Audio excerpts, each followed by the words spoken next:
Hey everybody, welcome back to the Young Turks.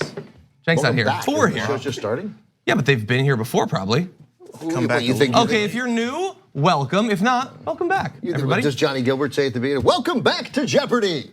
Here's your host, Alex Trebek. If you've seen the show one time, welcome back to Jeopardy. I'm an optimist. I imagine we have a heavy, strong, recurring audience. I'm just saying, you goofed the second word of the show. That was the biggest problem with the intro to this show, was the back. Anyway, welcome everyone. I'm here and Jared Jackson, you're here. You're awesome, JR. Hey. Legendary producer of the Young Turks. And that's it. And then there's gonna be great people in the second hour as well.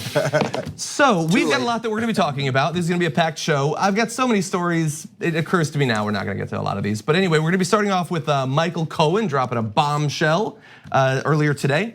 We've got a major vote in the Senate advancing a measure that might cause us to cut off our support for Saudi Arabia's war on Yemen. Donald Trump, who will he meet at the G20? Who won't he meet? We'll break that down. And basically everybody's getting raided up in here. In America, in Europe, everybody's getting raided. And then great stuff in the second hour as well. Anything else from the peanut gallery? No, I think you were like C+ with the rest of the thing. You know, C+? Better than average. I don't have a teleprompter. I thought that was pretty good. Okay, anyway. I don't know, I wasn't listening. Okay, I can't wait to fill in all next week. That's gonna be great. Anyway, okay, why don't we just jump into the news, okay? Let's talk about some stuff. Michael Cohen has entered into a new plea agreement with the special counsel's office. He did that by admitting that he had apparently lied to Congress about the nature of a Trump real estate deal in Moscow. At a surprise federal court hearing earlier today in Manhattan, he admitted that he had minimized Mr. Trump's role in efforts to build a Trump Tower in Moscow and gave the false impression to Congress that the negotiations had ended in January 2016, just before the Iowa caucuses. In fact, he admitted today, the negotiations continued for at least another 5 months until June, which was just after Mr. Trump had clinched the Republican nomination. Mr. Cohen also admitted that he agreed in early May to travel to Russia for meetings on the project, and that he spoke to Mr. Trump about making the trip. I don't know, that's a typo there. About making the trip, despite telling congressional investigators that he had not done so, although to be fair, the trips never actually happened. So a lot of what he relayed on the record to Congress about this deal was actually not true, as we will get to soon. The same sort of messaging was also coming out of Donald Trump and other people from the Trump organization. Mr. Cohen concluded his statement in court by saying that he had made the false statements to Congress out of loyalty to the president and so that he would not contradict Mr. Trump's political messaging. Well, that was a good choice. He did show loyalty to the president, so I'm sure the president will return it to him later today. Anyway, so look, pretty big bombshell. I mean, Michael Cohen has been in the news, guilty on a bunch of different charges that he's already pled to, but none of them had to do with anything foreign in nature. All of it had to do with paying off the alleged mistresses of Donald Trump, which is its own gigantic issue that has just been totally normalized and we pretend it's not a big issue. But now it is something to do with Moscow, actually. Yeah, so I mean, that's the thing. It's still not, it still has nothing to do with colluding, right? Although it does, but it has Russia in the title. Yeah, I mean, the closest it comes to that is some of the communications from Felix Sater, the business associate of Michael Cohen, is Russian-born real estate businessman, talked specifically about trying to enlist help of Putin and his government to get, I think he says, our buddy boy president. But he's not in the Russian government, and there's no, I haven't seen any hard evidence that he actually did speak with Putin or that Putin was amenable to it. Yeah, and it's not totally insignificant because the idea, part of the idea of collusion, if it was any collusion, would be that Trump's interest in it wasn't just getting the presidency, but that part of what they would have over him was the forget the salacious stuff, but the need to get business deals done in Russia. Yeah. Yeah, and it seems petty. I mean, that's what I said on the damage report this morning. Like, what businessman worth billions of dollars would regularly lie for 2 years about this just to have one more hotel? He's got tons of hotels. Yeah, but Donald Trump is a ridiculous person. Yeah, he's but an irrational person. And then there, and guys who chase wealth. That's what they do. But to some extent, then the real compromat.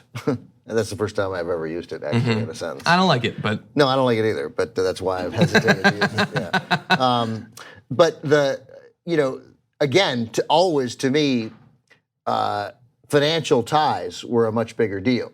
Like, we know you have significant financial investments. You can get wealthy off this. We'll help you. This is a big picture conversation that never happened, but that will help you, and then you help us when you're in office, and then this works out. Everybody gets happy. That to me makes far more sense always than we have evidence of you doing something incredibly embarrassing, and so we'll help you, but then you obviously need to help us. Well, from the very beginning, we'll cover it up for you. Yeah, from the very beginning, I felt at least, and it's been mentioned, of course, that it's something to do with financial dealings. From the beginning, not getting his tax returns and having the most blatant. We know how blatantly dishonest those excuses were. Hey, I'm being audited because I'm the only man in history that's ever been audited. I'm the only guy with any kind of money in history that has been audited. So you guys don't know how it is.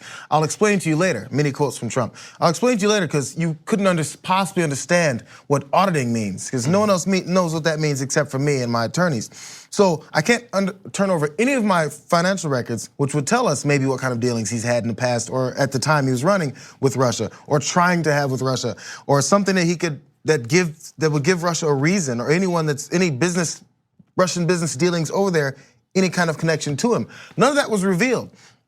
So from the beginning, just the sound of it looks like it was something financial, and it could have come across many spectrums. But a way to dispel that from the beginning is to show it like everyone else has. Well, we might actually have that in the near future. The new Democratic majority coming into Congress, they will technically have the power to get that. We will see if the president will actually allow that, since he doesn't seem too interested in abiding by most of the norms of the presidency. Just give me one thing, because what I like, you have Trump's reaction. Oh yeah, we're gonna play several videos of his. Do you have he was convicted with a fairly long-term sentence with things unrelated to the Trump? Yeah. Well, why don't we go into that actually? So, what does Donald Trump think about the recent revelations from Michael Cohen? Let's listen. He was convicted, I guess, you'll have to put it into legal terms, but he was convicted with a fairly long-term sentence on things totally unrelated to the Trump organization. He was given a fairly long jail sentence, and he's a weak person, and by being weak, unlike other people that you watch, he's a weak person, and what he's trying to do is get a reduced sentence. So he's lying about a project that everybody knew about. I mean, we were very open with it. So he's lying very simply to get a reduced sentence, okay? So none of that actually makes any sense. So he says he's lying about something that everybody knew about. So when he was like a year ago talking to Congress and said that there were no conversations or anything, why didn't that stand out? If everybody knew that it was going on and he is going before Congress saying it's not going on, that would have been a big conversation at that point. No, not everybody knew about it. It was being denied, not only by Michael Cohen, but also, as we'll get to in a minute, with Donald Trump. Before we jump in, though, there's a little bit more that sort of flows from that. So here's more of the president. He put out a statement talking about a project which was essentially, I guess, more or less of an option that we were looking at in Moscow. Everybody knew about it. It was written about in newspapers. We were thinking about building a building. I guess we had in a form, it was an option. I don't know what you'd call it. I decided ultimately not to do it. There would have been nothing wrong if I did do it. If I did do it, there would have been nothing wrong. That was my business. But when I run for president, that doesn't mean I'm not allowed to do business. I was doing a lot of different things when I was running. After I won, obviously I don't do business. Even if he was right, it doesn't matter, because I was allowed to do whatever I wanted during the campaign. I was running my business, a lot of different things during the campaign. I was doing a lot of different things. I mean, I don't understand people who don't. Jack and I talked about this last night on Old School. I understand people who don't think he's dumb. Like, I don't. Yeah. I mean, first of all, the first clip starts with, he was convicted, or you have to put it in some legal terms, but he was convicted, right? I mean, he wasn't convicted. He pled guilty, and then what he's trying to do, he was convicted with a fairly long-term sentence with things unrelated to the Trump organization. Well, he wasn't convicted. He pled guilty, and he wasn't sentenced. And they were related to the Trump organization. But other than that, knocked it out of the park. Yes. I mean, there were really only 3 components to that sentence, and he went over 3. Specifically, it was charged. I mean, I don't know if, I guess they're sort of related to the Trump organization, but they're definitely related to him. It is paying off his alleged mistresses. No, he pled guilty. That's what he was doing. In August, included information about his reimbursement by the Trump organization for payments he made or helped orchestrate to conceal allegations to women. Likely violating campaign finance laws. Yeah. Which are just some of the laws that you're allowed to violate and we're not supposed to care about it. Absolutely everything that was previous. Again, we've talked about it before, how hard it is to keep track of the number of lies that he committed during the time. Because again, we have to go back to even that aspect, the salacious stuff about whether or not he's been compromised, whether or not certain mistresses were paid off and everything.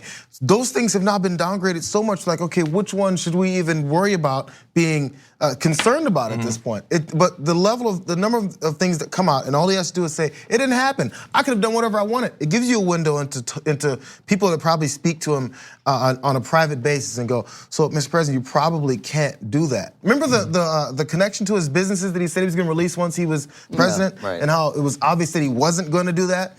So during the campaign, he said, I can do whatever I want when I'm running. What problem could it be? So if an advisor comes to him and says, hey, so candidate Trump, you with this business deal that you're having with Russia, if nothing else, it could be seen as them having some kind of working relationship with a foreign government, which you've had issues with in the past, and it might be a bit of a quid pro quo situation happening, maybe. And you don't want that cloud over your head when you're making America great again for everyone else except for yourself. Yeah. It might conflict with what you're saying. Yeah, so before we move into why this new information is really significant, I do just want to double down on one point where he kept saying there that everybody knew about this. Why are you guys acting like this is a big deal? Everybody knew about it. To be fair, we've known about it for some months because BuzzFeed News actually had a report that summarized most of this something like 6 months ago. He's implying that they were very open during the campaign about these deals. Well, JR went back and collected a few times where he spoke about this during the campaign. Let's see if what he said then matches up with his portrayal of it today. I have nothing to do with Russia. I have no investments in Russia, none whatsoever. I don't have property in Russia. A lot of people thought I owned office buildings in Moscow. I don't have property in Russia. I mean, I have nothing to do with Russia. I don't have any jobs in Russia. I'm all over the world, but we're not involved in Russia. I own nothing in Russia. I have no loans in Russia. I don't have any deals in Russia. Okay, so there you have some before, some after the campaign. Is that consistent with a guy who has no pending deals, is not trying to build a massive hotel there? It's not at all. And there's one more. This is the best, I think. I mean, this stood out as kind of ridiculous even at the time, but now in hindsight, it's even more ridiculous. Paul Manafort. So to be clear, Mr. Trump has no financial relationships with any Russian oligarchs. That's what he said. That's what I said. That's obviously what our position is. I mean, it's so underrated. It's one of the great sound bites of all time. It's so unbelievably revealing because it's like, oh, Russian oligarchs. No, many of them. Yeah, he's got lots of relationships with Russian oligarchs. No, it was really, I love that. I forgot how great that is. I mean, and I'm not outraged by this. By the way, real quick, I think it's worth mentioning. And forgive me if you mentioned this, John, but I don't. That when Michael Cohen talked to Jeff Peggs of CBS News. He said that he called it a significant deal with proceeds that would lasted in perpetuity, would have included office, residential, and hotel space in Moscow. So again, lasted in perpetuity. It was a significant business deal. Yeah. I'm not outraged by this. Like again, if he were a normal functioning president and this tipped the scale, I mean, obviously, if Barack Obama had done this, I'm pretty certain that the Republicans would move to impeach him, and I don't think that's being hyperbolic, right? But I would have said then, I got it. You shouldn't have a business deal to try and build a hotel while you're president, but I'm not so sure that it's the biggest scandal we've ever had if you were also a competent president. Yeah, right? yeah. But it's technically a bombshell. But at the same time, I'm not one of the president's defenders. I've been following this news. We've already had everything we need to know. That's right. For months and months and months, we've known exactly what was going on. This is just additional stuff. But the interesting thing about this is that we have these new revelations out of Michael Cohen, the same week as the new revelations out of Paul Manafort. Why both this week? Why now? Why not before? Michael Cohen has been working with Mueller for month after month after month. Well, I don't know for sure that these are connected, but it is interesting that earlier, I guess less than a month ago, Donald Trump submitted his written answers to the questions that the special counsel's office had given him. So they got those answers. Trump is now on the record in a legally binding sense, and now they're revealing all of this stuff that they likely knew even before those questions were answered. Yeah, that is what is more potentially damning for the president. They're also, and clearly, as most experts thought he would, most of those people who follow the Justice Department procedures and have followed independent counsel investigations, they were obviously they went dark before the midterms, and then the midterms are over, and now they were working. Yeah. They just weren't announcing or showing up in court and having plea deals. What's most interesting, of course, is again, this is a separate plea agreement. Michael Cohen had already pled and agreed to cooperate. Here, he is entering another plea for telling a lie to Congress, and will cooperate further, which I always find interesting phrasing because it suggests that you were holding something back. Yeah, Like you would exactly, lie. yeah. I was lying a little before. I gave you a 73-27 truth lying spread. I'm gonna have to up it to 81-19 now because you caught me in another lie. Yeah. Right? Yeah. Yeah, and let's be fair, I am Michael Cohen. Right, I So am Michael Cohen. Are you really surprised? So, that I mean, I'm where lying? Trump's right is that he might be a weak person. That is possible. And also that they talk about how he has a track record. He said this in the first plea deal. Michael Cohen has a track record for lying. Who was he working for when he had that track record for lying, and why was he doing What it? polls? What polls? It don't make sense. So then, like, at which point is he lying or not telling the truth? Because when he was lying, and then you guys said he was telling the truth when he was on your side, and now you're saying he's a liar. You have to, like, there has to be a continuation of your thought process. Yeah. Which one is it? Is he a liar? Or is he dishonest? Is he a weak person? And why'd you keep him around, which I think they also spoke to him about today? It doesn't matter, just change the story for each question and people will just move Can right we along. before we move on? Can you just please play me clip 4 again? Can we have Paul? Okay, Manafort? let's have Just Paul Manafort just one more time. It's so good. So to be clear, Mr. Trump has no financial relationships with any Russian oligarchs. That's what he said. That's what I said. That's obviously what our position is. I mean, it is the best. It sounds ever. like an idiot, but it's really a guy quick enough to know, no, that's gonna be illegal. No, that's gonna be illegal for me. That's gonna condemn him. Right. Okay, what can I say? Right. That's what we said. Right. Yeah. I didn't sleep That's with what her. she said. I didn't even sleep with her. I'm not even attracted to her. You just said you were attracted to her. What I'm saying, honey, is that what I'm saying, she, that's my position. Nailed it. Right, yeah. Okay, we are gonna take our first break. We come back. The future of the conflict, Saudi Arabia versus Yemen, our involvement in it, the Senate moving a little bit closer to cutting that off at long last. We'll break that down after this. Welcome back, everyone, because you were here before and you're back again. Welcome to the Young Turks. That's how broadcasting works. I'm John Iadarola. That's J.R. Jackson. That's all you need to know. So I have something very exciting to tell you about. Have you heard of our Amplify campaign? I think this fits perfectly with, we just got past Giving Tuesday, and now you have an opportunity to give something awesome. That is TYT memberships. You can gift those memberships to. We need to talk about a relatively new show called the Republic, or UNFTR. As a Young Turks fan, you already know that the government, the media, and corporations are constantly peddling lies that serve the interests of the rich and powerful. But now there's a podcast dedicated to unraveling those lies, debunking the conventional wisdom. In each episode of On the Republic, or UNFTR, the host delves into a different historical episode or topic that's generally misunderstood or purposely obfuscated by the so-called powers that be, featuring in-depth research, razor-sharp commentary, and just the right amount of vulgarity. The UNFTR podcast takes a sledgehammer to what you thought you knew about some of the nation's most sacred historical cows. But don't just take my word for it. The New York Times described UNFTR as consistently compelling and educational, aiming to challenge conventional wisdom and upend the historical narratives that were taught in school. For as the great philosopher Yoda once put it, you must unlearn what you have learned. And that's true whether you're in Jedi training or you're uprooting and exposing all the propaganda and disinformation you've been fed over the course of your lifetime. So search for UNFTR in your podcast app today and get ready to get informed, angered, and entertained all at the same time.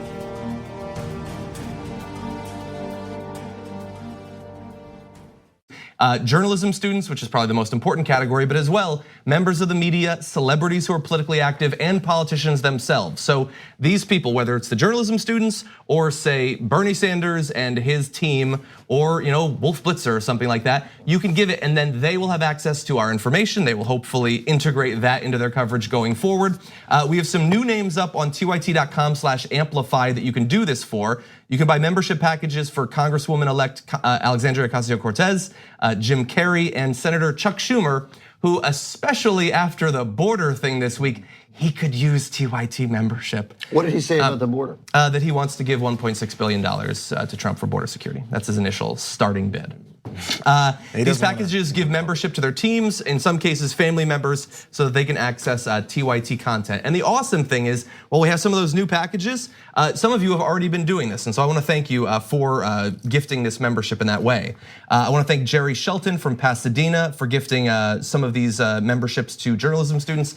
By the way, he gifted 3. That's at $150. For 3 year-long packages, giving him a t-shirt as well if you do over $150. So that's pretty awesome. Rick Cangalosi from Spokane, thank you.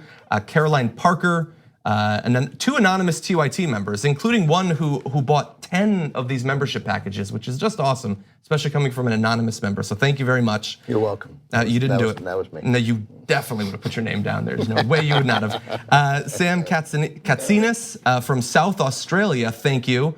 Rhiannon Christie from Sydney as well. Apparently we're big in Sydney, I don't know why.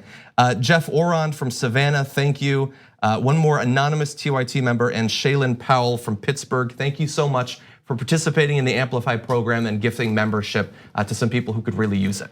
I think that every time a host says Amplify, host sitting like to their right should shout out the same words to amplify. We'll work on that. By the way, so I apologize. By the way, I apologize for taking any minutes away from the news coverage, but Jake's not here, so I have to update you on the TYT, like the host membership drive, which means I have the paper. I've literally never had this paper before, so I actually have the information, and I am disheartened by what I see. So first of all, this is a thing where you can go to tyt.com/ the first name of the person that you want to become a member while supporting that person. You still get the same membership, exactly the same, but it logs it as you're doing this to support this individual person. So you're seeing there's a ton of them. I mean, the list is now very long. Some of the ones that hadn't been there the last time I checked, I think JR is there now, Investigates, you see Francis is there now, Brooke as well, my co-host on Mondays on the Damage Report. Who's Investigates? Investigates does great work, actually. So Ken Klippenstein of Investigates is going to be on my show tomorrow to talk about some of his research on the company providing the tear gas to the border. Who gets that glory, though? Probably mostly Ken, maybe Jonathan Larson as well. But you can go there. The best one, definitely tyt.com/John, especially because I see that I am still in 3rd, but Cenk is now up by a significant portion for me. So I'm going to need your help. Cenk's not going to be back for a little bit. Wouldn't it be amazing for him to come back as a failure? Go to tyt.com/John. It'll really grind his gears. Yeah, you're gonna get that bronze medal ceremony. I'm gonna get the bronze medal, I think. Yes. But it's still possible. And also, definitely don't go to tyt.com/Cenk, because not only is he far in advance of me, but he's catching up on Anna, and that is unacceptable. JR, are you on there? JR, you and I are in a pitched battle for 8th. For 8th? Yeah, okay. Yeah. Okay, maybe throw That's them all one you as need to know. That's the only thing you need to know. Maybe if that. you've heard nothing And else. is there a second person out there for tyt.com/Brett? Oh, Brett. And the thing is, it wasn't even his wife. Is that right? No, I'm kidding. I don't know. But anyway, tyt.com/John. And with that, why don't we jump back to the news? Well, no, just JON. It's JOH. I think JON works, actually. I think that people were trying that before. Okay, the Senate has moved one step closer to drastically revising our country's alliance, part of the coalition of Saudi Arabia in their war on Yemen. Let's talk about a bill that accomplished that. It was a 63-37 sort of procedural vote today. This bill, which is co-sponsored, interestingly, by Bernie Sanders and Chris Murphy on the Democrat and Democrat-aligned independent side, and Mike Lee on the Republican side, would force the US to cease its support for the Saudi-led coalition and its fight against the Houthi rebels in Yemen. Within 1 month, the White House has threatened to veto the bill. They also dispatched Mike Pompeo and others from the administration in advance of that vote to try to get people not to vote in support of it. But you see, 63-37, that passes for absolutely massive bipartisanship in 2018 from my point of view.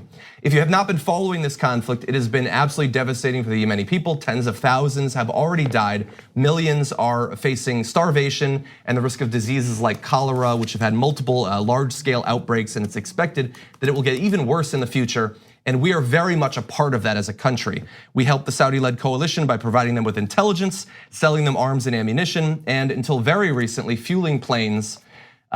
So we are, in that way, morally culpable for the many deaths, including a number of civilians as well.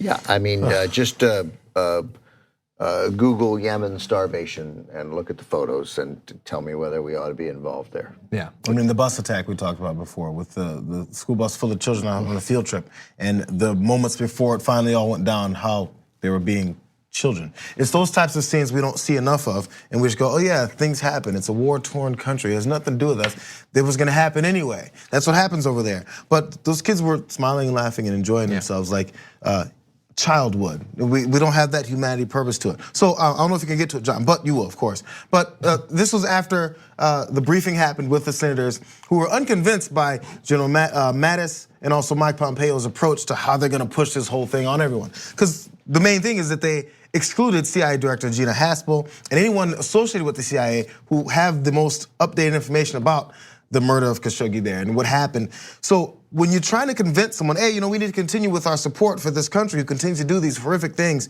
partially in our name, let's not have anyone there who has any of the updated intelligence to tell us why we need to do what the president continues to step forward and say, hey, but hundreds of millions of dollars for weapons of war, let's just do it. You need to, like, somehow this even angered a lot of Republicans. It did, and some voted for this measure. And now again, we're not done yet. This is just pushing it forward. It will be voted on. We don't know for sure if that will pass, but this is positive because a similar measure like this actually failed earlier this year. 85,000 children might have already died, according to Save the Children in the United Nations. 85,000 may have already died of starvation. And experts say Yemen has become the worst humanitarian crisis in the world. This is from the New York Times in the last week. Worst humanitarian crisis in the world. 14 million people. 14 million people could soon be on the brink of starvation. And you know, there's no good way to die prematurely in a war, but that's the worst way. Yeah, probably. I want to turn to some of the reasons that those who voted against this measure might have done that. We have some evidence in that area. But first, I want to give credit to Mike Lee, something I thought I would never actually say, but more importantly to two of the other sponsors of this bill, including Bernie Sanders, who after the vote said, let's keep the pressure on and make it crystal clear to the world that the United States of America is not going to continue to be part of this horrible Saudi-led coalition in Yemen, which is causing so much death and misery. And Chris Murphy as well, from my home state. I've been at this for 3 years and I am blown away by this. By a big bipartisan margin, the Senate just voted for the first time to move forward with a debate on ending American involvement in the Yemen war. So thank you to them for doing that.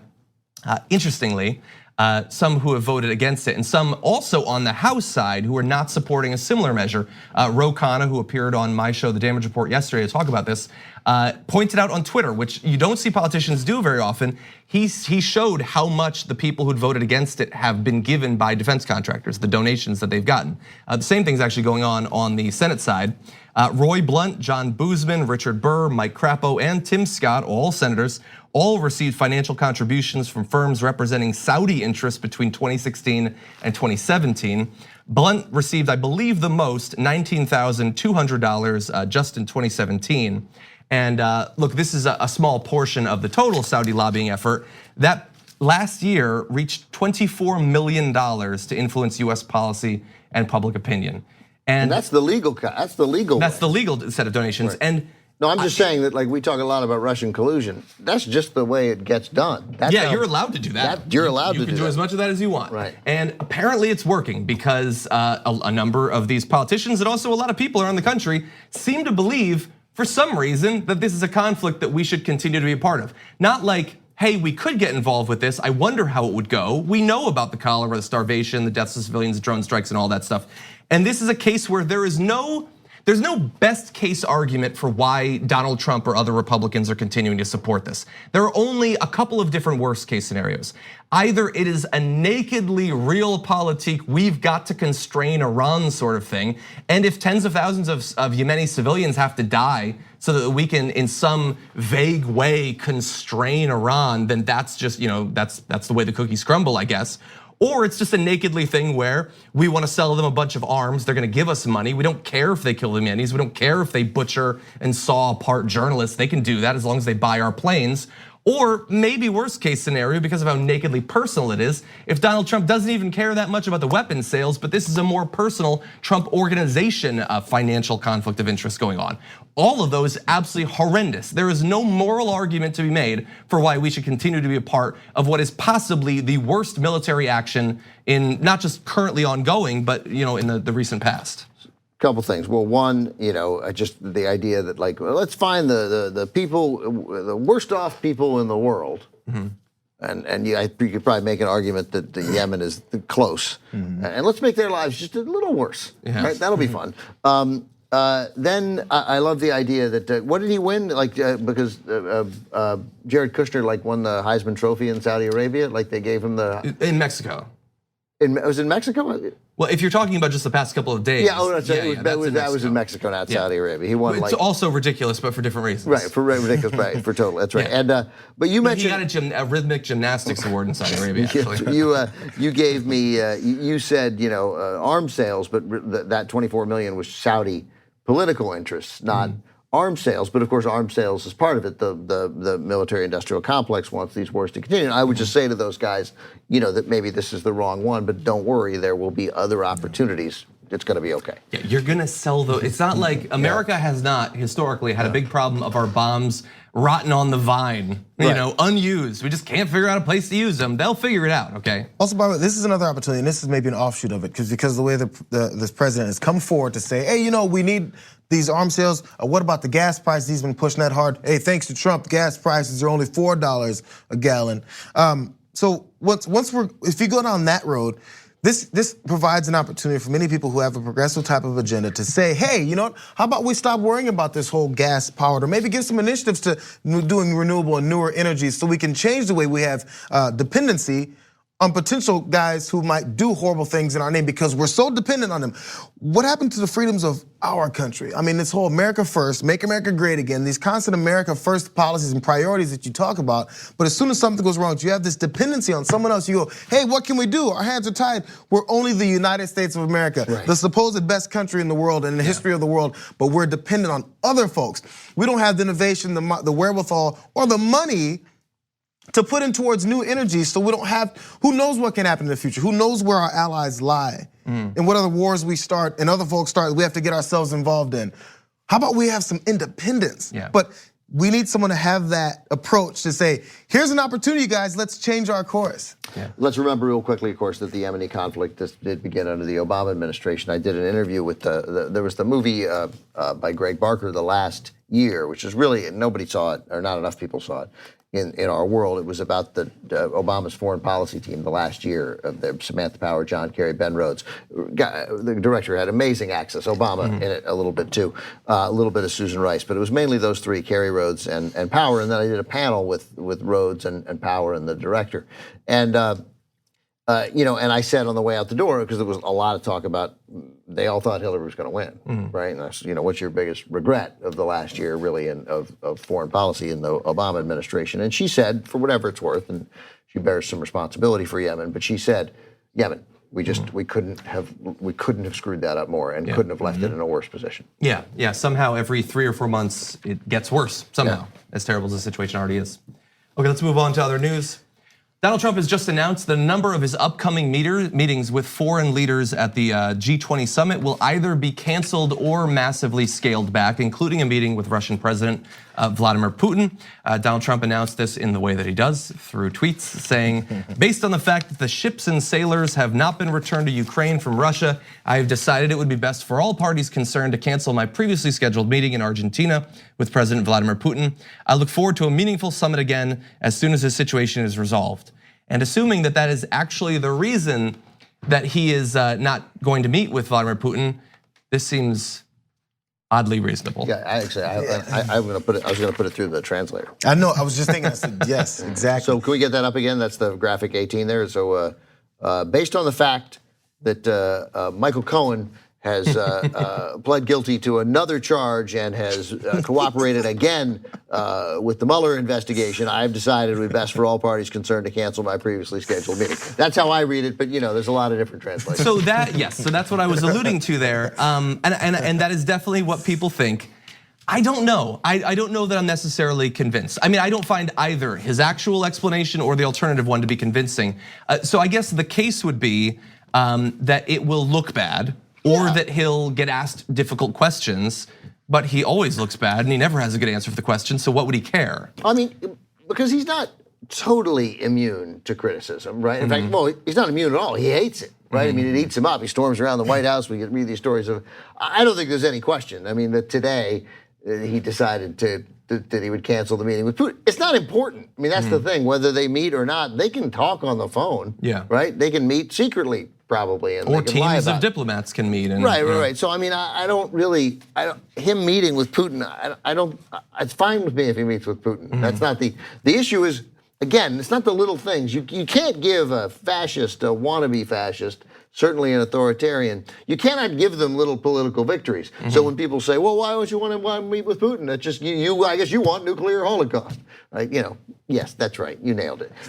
You do talk about that a lot. I do talk about it. What you say is the upside of the end times. So for him, meeting with Putin, I think they think is an effort to win politically, right? Okay, we don't know what they talk about. They don't need to meet to, as I said, carry something out. So when he meets with Putin, it is generally a political win. I'm the guy who's keeping us safe. Look at me meeting with Putin, talking. Obama was icy. I have a good relationship with him. Okay. But here, after this, it stops being good politically. Yeah. Then all of a sudden it looks terrible. Well, I want to add a wrinkle to this really fast. Yeah. So again, as you just said, in this case, I don't really care if he meets with him. He probably, for all I know, he talks to him for an hour every night. I have no idea. He could talk to him not at all or a ton. I don't know.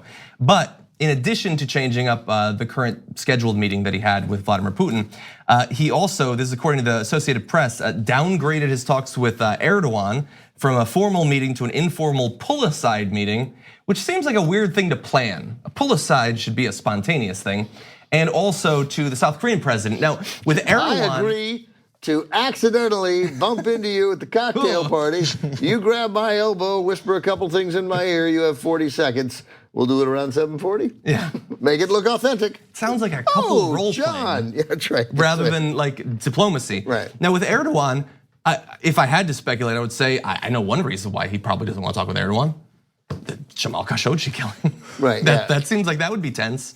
I don't know so much with South Korea right now. I don't know, because we don't know, because Trump won't listen to the tape, and neither will John Bolton, because he doesn't speak Arabic. It's disgusting because these things happen. So you talked about Ben. You talked about going through the translator system of that tweet. I was thinking of going through the translator system to see how much someone potentially wrote that for him to try and sound as much like him as possible with an intelligent twist on it. I was like, okay, so they threw in ships and stuff like that, and then threw an exclamation mark at the end, because we know sometimes they have to be like, okay, let me tweet as Trump if he had the education of a 5-year-old. So as he went to that point, I was like, okay, I think someone wrote it for him, because as you may get to, he was just getting on the plane to head down, and told everyone, hey, I'm gonna go get briefed about this, but I'm going to probably still have my meeting with Putin. And they're like, yeah, because he has a track record. The previous public one with him was when he went directly against his own intelligence and said, yeah, Putin said he had nothing to do with our elections, despite what you guys said. I believe him. He said it sternly 3 times. So I mean, what can I do? My hands are tied.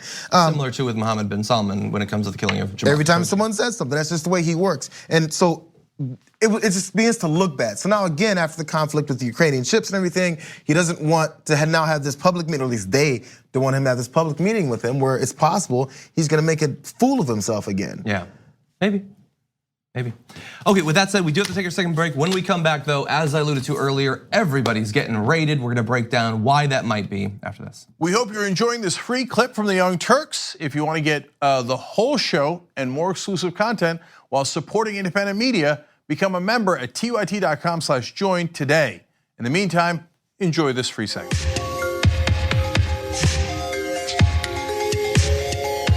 Welcome back, everyone, once again.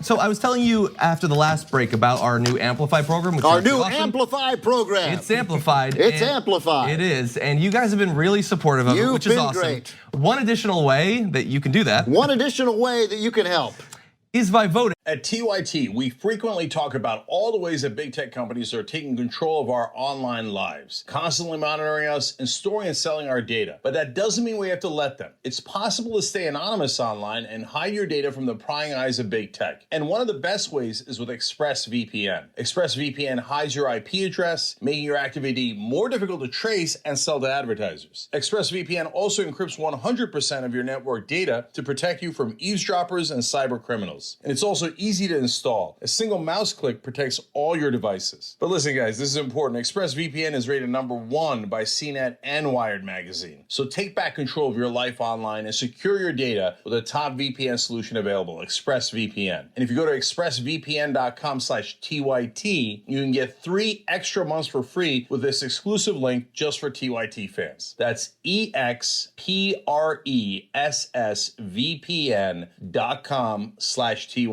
Check it out today. For your favorite Vote Amplify for your t-shirt favorite design. Amplify t-shirt design. Now, en español. In Spanish. Okay, that's good. Actually, I like that. The design with the most votes at the end of this week will win. You can vote now at tyt.com/ it says poll. So that says Amplify, but there you go. Oh, and there are the designs. That's it. This is the first I'm seeing it.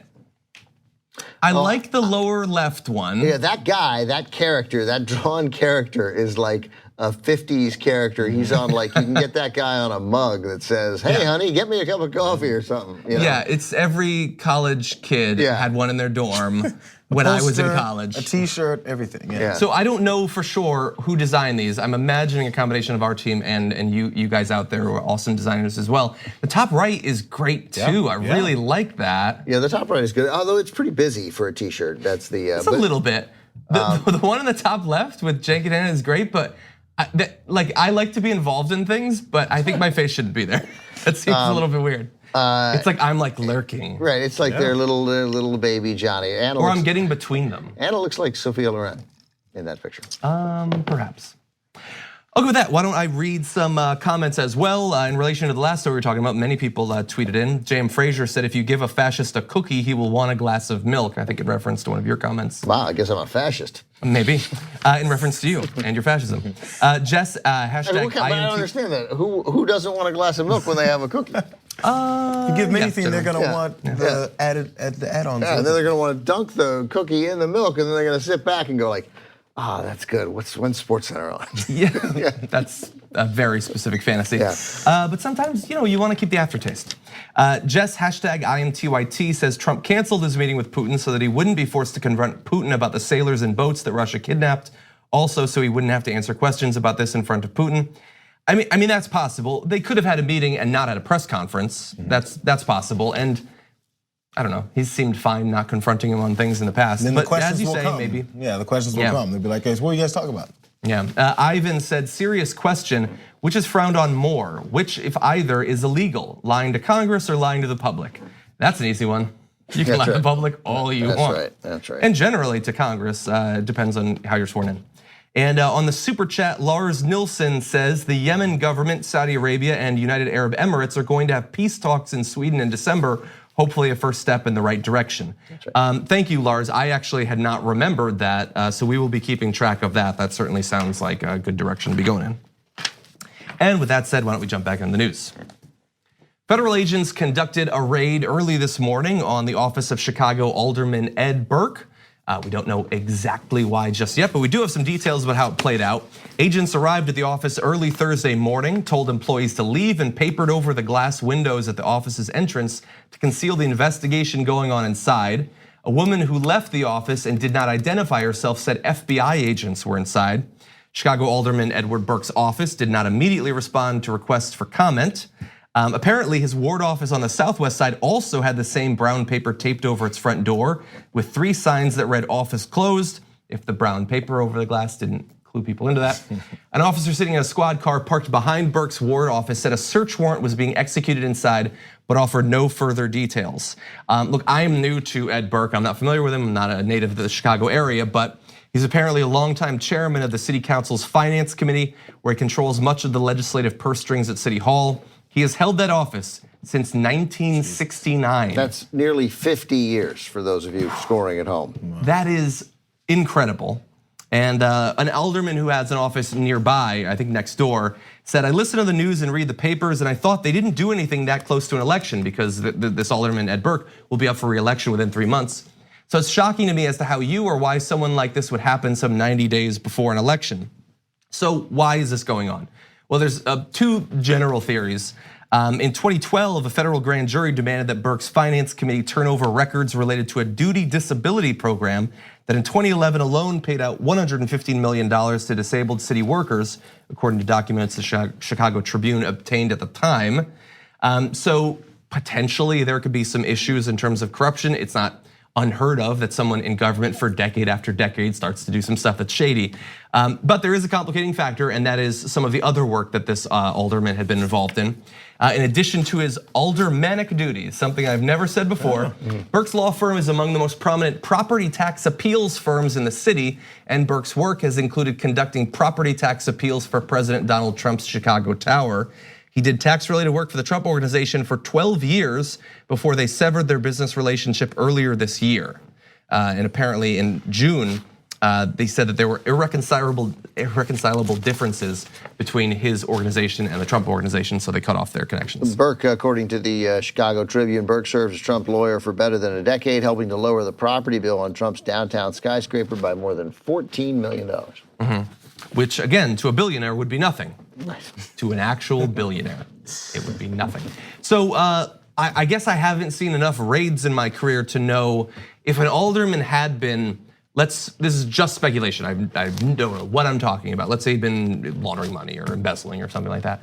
Would the FBI have been called in? And if so, would they be papering over the windows? I honestly don't know at this point. Right, We can do nothing but speculate until we know more. And will we find out? I mean, if it's part of some kind of financial investigation, see what he's been doing. As you said, there's multiple things. This guy's been around for 50 years, nearly 50 years. So once you're at that point, they could go through all these things. But it's, I wouldn't say fun to speculate, but there's a lot of coincidences here, right? So it's happening, all these happening around the same time when they're saying this investigation with financial ties potentially with what Trump is doing. You need to find out everything because he's definitely not submitting any of his financial records publicly, as I was talking about earlier. So things like this tend to happen. Maybe it'll be nothing, but it is curious that when you get your taxes lowered, even just that story itself, the way you go through certain attorneys to make sure you don't pay enough taxes or certain taxes on your things, which Trump admitted to as well. It's fine. If you were like me, you'd do the same thing too. Yeah, at this point, we honestly don't know. I mean, the fact that he had been involved in that seems suspicious, and it certainly makes it noteworthy, this business relationship with the sitting president. But there are many corrupt politicians around the country, and there's also the possibility that he didn't do anything wrong for Trump, and he didn't do anything wrong for himself. And if that is the case, then the timing, just a couple of months before an election, is certainly unfortunate for any politician. Yeah, I mean, we don't know enough. We don't know how the office is laid out. I mean, they may paper over the office because of the way excuse me, I have a call. They may paper subtle. It's the theme from the Rockford Files. Oh, I have heard of that. Okay, why don't we talk about other raids? Deutsche Bank's headquarters was raided today as part of an investigation into international money laundering. 170 officers searched the headquarters of Deutsche Bank in Frankfurt and 5 other sites in the area early today as part of a money laundering investigation involving hundreds of millions of euros, according to prosecutors in Frankfurt. 2 employees and other unidentified people in positions of authority are suspected of failing to report possible money laundering for transactions worth 311 million euros or more than $350 million. If you don't know the transfer exchange rate off the top of your head, it's a lot of money. And the German bank confirmed in a statement that the police were investigating several of its offices in Germany and said the investigation related to the Panama Papers, a trove of files that put a spotlight on global money laundering. So again, more raids going on. This one absolutely huge. Now, we do have to acknowledge that in the same way as in our other raid story, that the alderman had been involved in property tax appeals for Donald Trump, Deutsche Bank is noteworthy as one of the last international banks that was willing to extend lines of credit to the Trump Organization when most other banks apparently would not. But that does not mean that in any way, they were apparently involved in tons of international money laundering. So there are, again, all sorts of rich people, politicians and businessmen around the world conducting various illegal acts that Deutsche Bank could have been involved in. He's a criminal. Is it the president of Deutsche Bank? I don't know. The other president is a criminal, and I don't know whether they'll get him, and I don't know whether Americans will care enough. But he's a criminal. There are ranges of criminal. I would say he's a pretty awful one. He's a thug and he's a wannabe dictator. I mercifully, he's too dumb to dictate. So yeah, it would be great if that Deutsche Bank raid were related to uncovering Trump malfeasance that pushed the envelope enough. There are little things. I mean, like there's one story today that encourages you, if you're looking to be encouraged a little bit. Yesterday, Senator Tim Scott from South Carolina voted to advance Judge Farr's nomination to the full Senate. It ended up being a 50-50 vote, so Mike Pence broke the tie, so there will be a vote on Pence. But Tim Scott reserved the right to vote no when it came to confirmation. And today, Tim Scott said, I'm going to vote against him. So he says some new information came to light. I mean, again, you want to be like this guy's dedication, Judge Farr's dedication to preventing black people from voting is crystal clear. Yeah. But okay, today pushed you over the top, got no beef, God bless Tim Scott. So he lost. These are victories. That guy would have been on the bench forever, right? And then under different times, if the strong man gets stronger, then that guy goes to the Supreme Court, and now he won't, and he has no business being in American jurisprudence, and he won't be, and that is a little victory. No, it's a big victory in a sea of losses on the bench, but a victory. Yeah, that is true. I'm not comfortable with this good news. What is this, happy half hour up in here? Which is on YouTube TV tomorrow. So that's a way of saying that, like, the political will of Republicans, sometimes you get little pieces of evidence that maybe they can change, right? The guy deciding, no, I'm going to kill your judge. I'm going to vote against your judge. That is true. Donald Trump is not going to get let out of the White House in handcuffs, right? That's not going to happen. But there are circumstances under which, political circumstances under which he's forced to leave. Yeah. And again, just to be clear, there has been no claims made in this that has had anything to do with him or indeed any Americans, although it's likely that Americans have gotten involved in it. And by the way, if you have forgotten the Panama Papers, if you were not following news at the point that came out, absolutely amazing story. You should definitely do some research into it. The sheer number of international politicians, businessmen, and celebrities, by the way, engaging in money laundering in a number of different countries was fascinating. Yep, that's right. And terrible. Everything can be connected. Okay. Money to influence, to decisions, to your relationships with certain folks. That's the only reason why this would be relevant. You make that point. You're not saying it, but connections can be made. Okay, let's get a little bit more good news, maybe, or prospective good news at the very least. Did you know that bump stocks are still legal? It's been more than a year since that absolutely horrendous Las Vegas mass shooting, and you can still technically own the sort of devices that allow semi-automatic firearms to mimic the functions of fully automatic firearms, even after that long period of time. But apparently not for long. The Trump administration is apparently on the cusp of finally revealing their new rule that will ban these sorts of devices. Under the new rule, bump stock owners would be required to destroy or surrender the devices to authorities. Members of the public will be given 90 days to turn in or otherwise discard their bump stocks, which is actually pretty amazing. I would have imagined that they would ban the sale or production of them, not that they would ban the people who currently own them. This will actually amount to either you give it back or you will be breaking the law, which is not usually the sort of thing we see in American gun control laws. Yeah, that's a bold statement. I mean, it's a bold policy. So I somehow have trouble believing that it'll happen. But that's bold. I mean, that's not the government coming to take your guns, but it is the government coming to take your bump stocks. But I mean, I love the whole phrasing there. I mean, that because automatic weapons are those are illegal, right? Yeah. Again, we already have gun control. We have it. It's just deciding which guns we're going to control, and so. And how we're going to control them. Right, and so you can't have automatic weapons, but you can have something that mimics automatic. Yeah. Well, then that's an automatic weapon. If it mimics it, and it mimics it effectively, well, then it's it. Yeah. Or a semi-automatic weapon that, maybe doesn't kill as many people as an automatic weapon does in one squeeze, but it kills me about half of that much. And then you have a chance to do it again. So things like this will give a chance to test, I think. When people say they're gonna come for your guns, the government can't do this to us, Second Amendment, don't trade on me, fill in the next. When they say all this and they go, well, how are you supposed to do it? Only criminals will be holding on. Will the criminals continue to hold on to their bump stocks? And then when they come in, when the government and Donald Trump comes and knocks on your door and says, give me your bump stocks. Are we afraid yet? Because this is the test, potentially, again, if you guys said if it passes, this is the test legislation to give people a chance to see, hey, if they're coming to confiscate all of our bump stocks, I think how would it work for them to come and confiscate all these legal gun owners guns and leave all the bad guys to only have them? So are we worried now that only the bad guys will have the bump stocks? Yeah. Because they're coming to say if you have them in your possession, it's now illegal. It's just small substance that people put into sometimes joints and then sometimes they put into bongs and they smoke them. And I know there's been this police presence that comes and knocks on your door and says, where's the drugs? But we're worried about that process of stealing illegal things from people.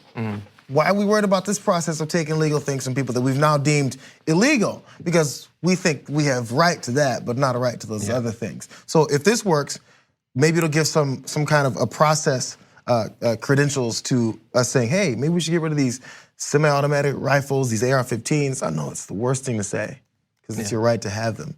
But if we want to maybe minimize how many people have to deal with their children and family members being murdered mercilessly and senselessly, maybe we can look into it. Yeah, and this seems like this should be one of the easiest things. It is clearly a device designed to allow someone to effectively circumvent the law. And in America, a functioning democracy, it only takes virtually a year or longer to actually get it. When we know that there are only two types of people that want bump stocks. There's people who want to shoot it at a range and it's shooting really fast. I want to make a YouTube video out of it. Those people don't need them. And there's people who want to kill a lot of people in a short period of time, and those people shouldn't have them. That's basically it. So I just real quick, I think before we leave, the Intelligencer in New York Magazine just points out, this was written by Adam Raymond, this is all nonsense. The bump stock ban is and has always been a smokescreen. Making these devices illegal will do nothing to reduce gun violence in the US. That's why they've become an easy target for the Trump administration. Banning bump stocks won't make people safer, but it's a simple way to pretend to. Bump stocks are a novelty. Few people knew what they were before the Vegas shooting, and those who did largely considered them unreliable and impractical. There are also other devices that have the same effect on semi-automatic weapons. Making bump stocks the boogeyman made perfect sense for gun rights activists. Focusing on them takes attention off the weapons themselves. Banning them would take away only one method of bump firing a semi-automatic. I hear you. Except that's not true, because in the Justice Department guidelines that have already been leaked, it does not just ban bump stocks. It also does the slide fire devices and devices with certain similar characteristics all fall within the prohibition of machine guns. So yes, it's not a gigantic thing, and yes, a lot of people didn't know about them before the Mandalay Bay shooting. But you have to assume that there are some people who want to commit a mass shooting that did find out about it in the Mandalay Bay shooting and would love to have something like that. I would like to make it at least marginally more difficult for them to have it. It's not the same as all of the gun control that we need, but we need all the gun control that we can get at this point. I got it. I'm incredibly dubious because these people are dishonest, and the NRA wouldn't give an inch on anything that was meaningful. So my hunch is it'll turn out not to be meaningful. I think it's minor. I think it's something. Yeah, I was thinking from that Ben's explanation there being like, it could be minor, and then it gives them this veil of we've done so much. And don't talk about it anymore again. Like you said, the little bit of gun control we can get, but then they'll take that as that's all that we need. It's a little like, I suppose it turned out that we couldn't fix the problem with romaine lettuce, and it turned out if you ate romaine lettuce, you killed people. But the romaine lettuce lobby was like the NRA, and they were the most powerful legume. Is that a legume? I think those are more like no, right? Okay. I think legumes are like the beans. Once again, I knew as soon as I started, I was entering into something I know nothing about. Okay, and it's lettuce. Right. So it turned out that that they were the most powerful lobby in the green vegetable business, right? They might be. And so then the romaine lobby was like, you know what? We're going to ban aftermarket Caesar dressing. We're taking care of it. we got to solve this problem. That Caesar dressing really spices it up. We're going to eliminate it. That was the problem. And you'd be like, no, man, the problem's the romaine lettuce, right? That's the problem. That's what's killing people, not the Caesar dressing. My hunch is this is banning the Caesar I'm going to stay away dressing. from both. Okay. I think I've made a great analogy. I think it was definitely worth the time that we gave to it. And with that, I would love to tell you that we're going to break and Ben's going to be gone, but he's going to be back actually. JR, thank you for joining us in this hour. We are going to break. Ben will be back. We have a second hour coming up. I believe Ida is going to be here. I got a whole thing on Boston lettuce coming up. Okay, and it somehow has to do with renewable energy. Okay, with that, we're going to take a break. We'll be back on the other side. Thanks for listening to the full episode of The Young Turks. Support our work, listen ad-free, access members-only bonus content, and more by subscribing to Apple Podcasts at apple.co/TYT. I'm your host, Cenk Uygur, and I'll see you soon.